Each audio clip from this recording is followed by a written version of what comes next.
Hello my dear friends, welcome to my channel learn with Bharat Arora. Friends, आज हम इस channel में जो आपके रीट से रिलेटेड हमारी पुरानी आरबीएसए की बुक्स हैं, हम उनको पढ़ेंगे। तो हमारा आज का पहला चैप्टर है हमारा ब्रह्मांड। आप विश्वास रखिए, हम बहुत जल्दी सिलेबस को कवर करेंगे ताकि हमारा रीट में सिलेक्शन हो सके। मैं आपको इम्पोर्टेंट क्वेश्चंस भी साथ साथ बताता जाऊंगा ताकि आपको जो कुछ भी नोट्स बनाने हैं आप वो साथ साथ बना सकते हैं। तो हमारा है, हमारी पृथ्वी के चारों ओर अनंत अंतरिक्ष व्याप्त है। दिन के समय सूर्य की रोशनी के कारण हमें यह हल्का नीला दिखाई देता है, पर रात के समय यही आकाश हमें अनगिनत टिमटिमाते तारों से भरा दिखाई देता है। रात्रि में आकाश के इस अद्भुत रहस्य से हमारे मन में कई प्रश्न खड़े होते हैं। हम सोचने लगते हैं, ये चमकदार पिंड क्या है, हमसे कितने दूर हैं, किस चीज से बने हैं, चमकते क्यों हैं। मानव आदिकाल से इन रहस्यपूर्ण सवालों के जवाब ढूंढने में लगा है। इस अध्याय में हम सभी सवालों का जवाब जानने का प्रयास करेंगे। तो यहाँ से कोई क्वेश्चन भी नहीं बनता है, क्योंकि ये एक बहुत ही बेसिक नॉलेज है जो क्लास 6 के बच्चे के लिए तो हो सकता है इम्पोर्टेंट हो, पर हमारे लिए नहीं है। हमारा क्वेश्चन यहाँ से बनता है कि प्राचीन काल से आसमान में दिखने वाले तारों के विभिन्न समूहों को तारामंडल, नक्षत्र मंडल या अन्य नामों से जाना जाता है। इन तारों के समूह को विभिन्न देशों में उनकी मान्यताओं एवं समूह के आधार पर भिन्न भिन्न नाम दिए गए हैं। तो पहला क्वेश्चन तो हमारा ये बनता है कि ये तारामंडल क्या होता है। जो ये प्राचीन आसमान में दिखने वाले तारों के भिन्न भिन्न समूह को तारामंडल कहा जाता है। तो पहला पॉइंट तो आपको ये याद रखना है कि भी आसमान में जो हमें दिखाई देते हैं उन्हें हम क्या कह देते हैं, तारामंडल कह देते हैं। सेकंड बात, ठीक है, फिर ये है कि अलग अलग देशों में उनके अलग अलग नाम हैं। जैसे कि अब होता ये था कि पुराने ज़माने में सब लोग खेती करते थे, तो जैसे वो ज़्यादातर लोग खेती करते थे, जैसे वो खेती करते समय उन्हें रात को तारे दिखते थे, वो उस हिसाब से नाम दे देते थे। तो ये है कि इन तारों के समूह को भारत में क्या कहा जाता है। भारत में आसमान में दिखने वाले 7 तारों के समूह को सप्तऋषि मंडल कहा जाता है। सप्तऋषि मंडल। अब ये देखिए, ये हमारे सामने जो एक दिखाई दे रही है स्नैप, इसे भारत में सप्तऋषि मंडल कहा जाता है। तो हमारे यहाँ ये मान्यता है कि ये 7 तारे महान ज्ञानी ऋषि हैं जो अपने अलौकिक ज्ञान से पृथ्वी को आलोकित करते हैं। तो पहला क्वेश्चन तो हमारा यही बन जाता है कि भारत में आसमान में दिखने वाले तारों के समूह को किस नाम से जाना जाता है।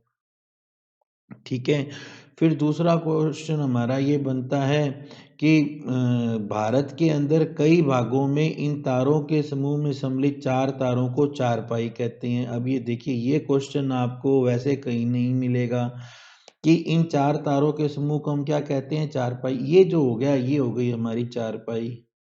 ठीक है भाई। आगे है, फ्रांस में इसे सॉसपैन, हत्थे वाली देगची या सॉसपैन कहा जाता है। तो क्वेश्चन बन जाता है कि फ्रांस में इसे क्या कहा जाता है, इसे सॉसपैन कहा जाता है। ब्रिटेन में इसे खेत जुताई करने वाला हल यानी कि प्लो कहा जाता है। फिर क्वेश्चन बना कि फ्रांस में क्या कहते हैं, ब्रिटेन में क्या कहते हैं, और यूनान में इसे स्मॉल बियर कहा जाता है, या इसे अर्सा मेजर या ग्रेट बियर का भाग है। अब देखो, ये जो है, ये चारपाई का ये नाम है कि ये देखो, ये जो है ना, ये वाला हिस्सा, इसे उन्होंने कह दिया कि Ursa Major, small bear, Ursa Major, Ursa Major, ये सब ग्रेट बियर, ये सब उसे कहा जाता है। प्राचीन समय में मानव के पास आधुनिक तकनीक नहीं होने के कारण आसमान को अपलक आंखों से देखने के सिवा कोई साधन नहीं था। इसलिए इन चमकदार तारों को जानने पहचानने के लिए इसको अलग अलग नाम दिए गए और स्थानीय कहानियों की रचना की गई। जो मैंने आपको पॉइंट बताया था कि प्राचीन काल में अधिकांश मानव जातियां कृषि और पशुपालन पर निर्भर थी। इसलिए इन तारों के समूह में उसे जिस पशु या पक्षी की आकृति नजर आती थी, उस तारा समूह को उसी पशु या पक्षी का नाम दे दिया जाता था। इन तारों के समूह यानी कि सप्तऋषि को संसार में पुरानी काल से महत्वपूर्ण स्थान रहा है। क्या यूज होता था कि रात के समय लोग तारों की स्थिति से दिशाओं का निर्धारण कर लेते थे। अब क्वेश्चन आता है, पुराने जमाने में तारों का क्या था, यूज था? तो तारों की स्थिति से दिशाओं का निर्धारण होता था। भारतीय मानता है कि ध्रुव तारे से उत्तर दिशा, ध्रुव तारा किस दिशा में आता है? उत्तर दिशा में। ये हमारा ध्रुव तारा है, ये जहाँ भी आता है उत्तर दिशा होती है। और दूसरा, ध्रुव तारा एक ही स्थान पर स्थिर रहता है।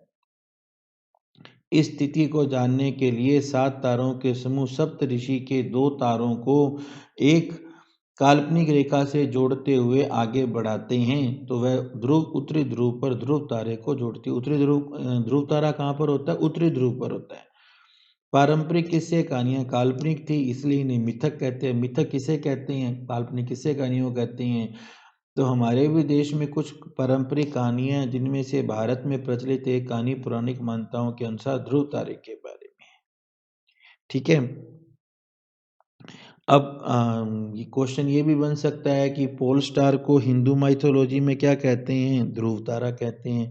अब ये जैसे मैंने आपको बताया, पोल स्टार को हिंदू धर्म ग्रंथों के अनुसार ध्रुव तारा कहा जाता है। ध्रुव का अर्थ होता है अटल या स्थिर।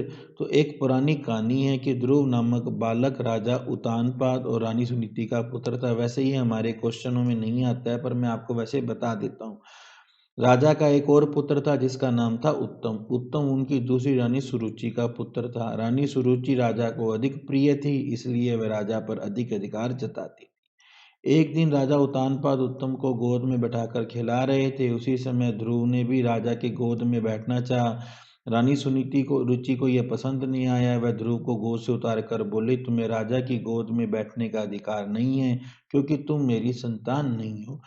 तुम्हें राजा की गोद में बैठने का अधिकार तभी मिल सकता है जब तुम भगवान नारायण की आराधना कर उनकी कृपा से मेरे घर में जन्म लो। उसी समय बालक ध्रुव ने भगवान नारायण की आराधना का संकल्प लिया।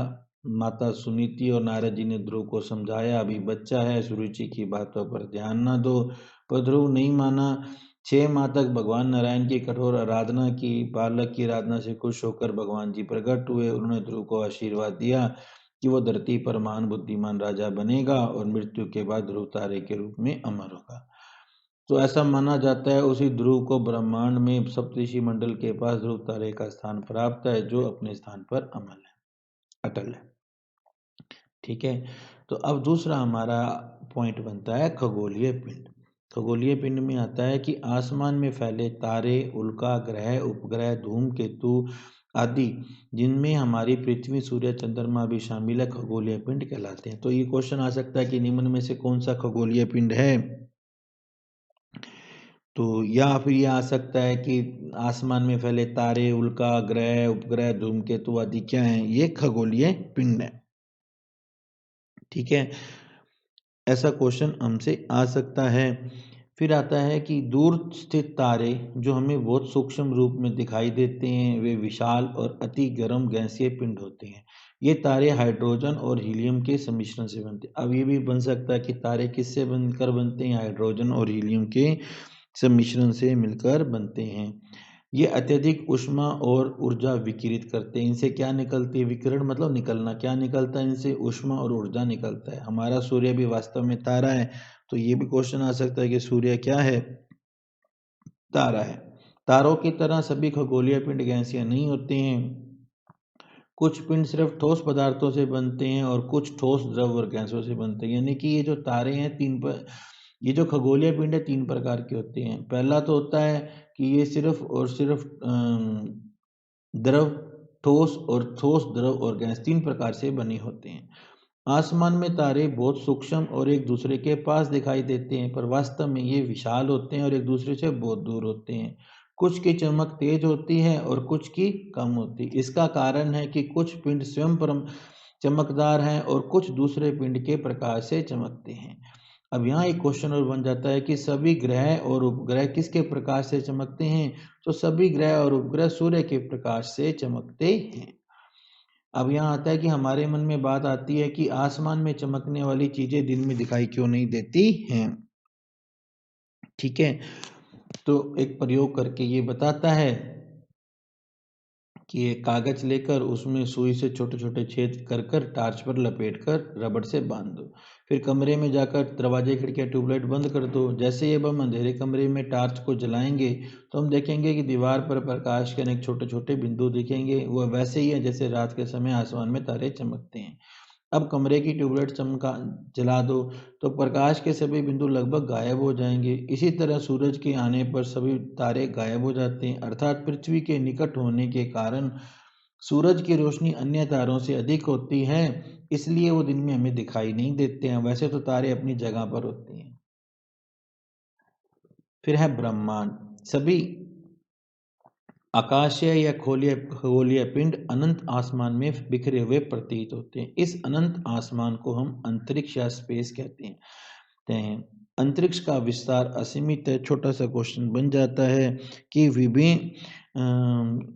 ये सारे के सारे यह अंतरिक्ष का विस्तार कैसे असीमित है? इसी में हमारा ब्रह्मांड है।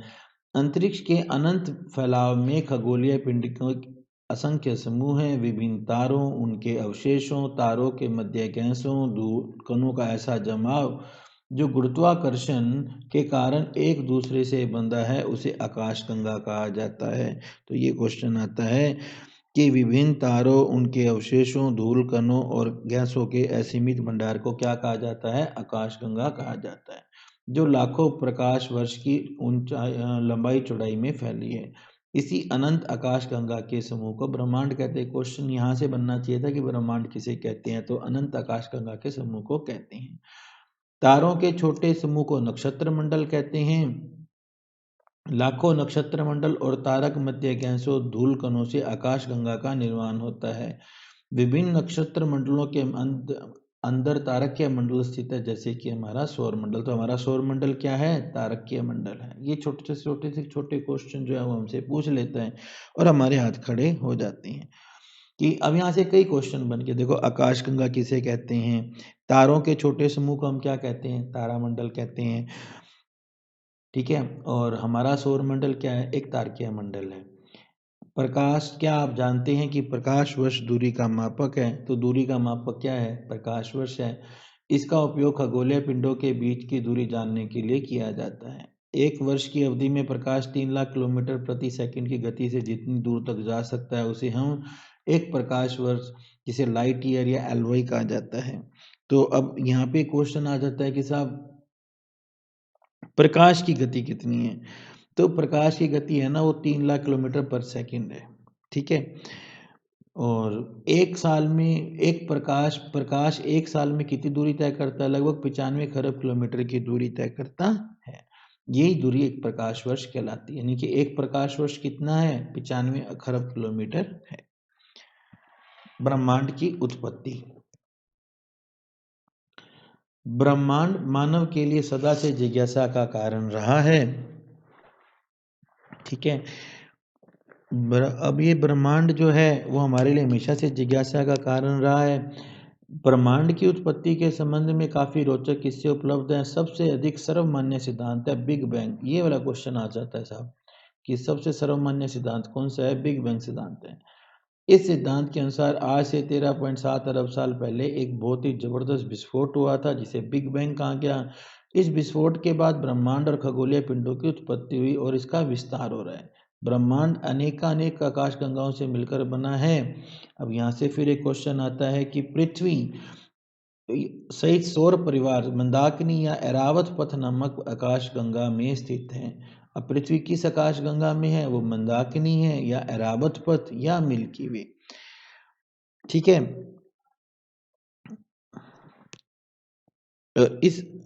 इस मिल्की वे को कई बार दुग्ध मेखला भी कहा जाता है। ठीक है, प्राचीन काल से भारत में इसकी परिकल्पना आकाश आसमान में प्रकाश की नदी के रूप में की गई थी, इसलिए इसका नाम क्या पड़ गया? आकाशगंगा। आकाशगंगा का मतलब बना आकाश में बहने वाली नदी। एरावत पद के अनुसार के अतिरिक्त और भी कई प्रमुख आकाशगंगाएं हैं। इन आसमान में तारों के समूह से आकाशगंगाओं का निर्माण होता है। यह एक आकाशगंगा में दिखाई गई तारों का एक समूह है। हमारी पृथ्वी का सबसे निकटतम तारा कौन सा है? सूर्य है, जो पृथ्वी से लगभग 15 करोड़ किलोमीटर दूर है। ठीक है, तो क्वेश्चन बना कि हमारी पृथ्वी का सबसे निकटतम तारा कौन सा है? वो सूर्य है, और वो पृथ्वी से कितना दूर है? 15 करोड़ किलोमीटर दूर है। अन्य तारों की चमक और रोशनी और चमक भी सूर्य के समान होती है, पर वो सूर्य से अधिक दूर होने के कारण हमें बहुत छोटे दिखाई देते हैं। इसके अतिरिक्त एक विशेष आकृति वाला तारा जो हमें हमेशा दिखाई नहीं देता है, वह तारा काफी आकर्षक और निराला है, और इसका नाम है पुच्छल तारा या धूमकेतु। इसकी रचना किससे हुई है? बर्फ, धूल, छोटी चट्टानों और गैसीय पदार्थों से हुई है। इसकी गति बहुत तेज होने के कारण गैसीय पदार्थ पूंछ की तरह की संरचना बना लेते हैं, इसलिए इसे पुच्छल तारा कहा जाता है। अब एक क्वेश्चन और बनता है कि धूमकेतु का सर हमेशा सूरज की तरफ और पूंछ विपरीत दिशा में रहती है। ये सूरज के चारों ओर एक निश्चित पथ पर परिकल्पना करते हैं, कभी वे सूरज के नजदीक आ जाते हैं, कभी बहुत दूर हो जाते हैं। यह स्थिति एक निश्चित अवधि के बाद होती है, इसलिए उसे साफ देख सकते हैं। अब कई क्वेश्चनों में से एक इम्पोर्टेंट क्वेश्चन बनता है कि धरती के नजदीक गुजरने वाला सबसे मशहूर पुच्छल तारा है हैली। ठीक है, जो हर 76 वर्ष के बाद दिखाई देता है। अभी 1986 में इसे देखा गया था, और अब ये 2062 में दोबारा दिखाई देगा। कितने सालों बाद दिखाई देता है? 76 साल बाद। अब लास्ट टाइम कब देखा था? 1986 में। नेक्स्ट टाइम कब दिखाई देगा? 2062 में। अगर ठीक है, तो इस तरीके से अगर आप करते हो तो आप, अब देखिए लगभग 17-18 मिनट की वीडियो है, और हमने एक चैप्टर को कंप्लीट कर लिया। जितने भी इसके अंदर इंपॉर्टेंट क्वेश्चन बनते हैं, लगभग इसके अंदर 25 से क्वेश्चन इसमें मैंने आपको बताए हैं, 25 से भी ज़्यादा बताए हैं। ये मेरा रफ आइडिया है, इसमें 25 से क्वेश्चन आपको मैंने बता दिए हैं। तो अब आप, अगर आप मेरा चैनल सब्सक्राइब करते हो, तो मैं आपको कल इसकी नेक्स्ट वीडियो, या जैसे ही मुझे टाइम मिलेगा, मैं आपको सारे चैप्टर्स कराऊंगा, 6, 7, 8 सारे चैप्टर्स आपके कंप्लीट करवा दूंगा। फटाफट चैनल को लाइक एंड शेयर करना और सब्सक्राइब करना। Thank you, have a good day.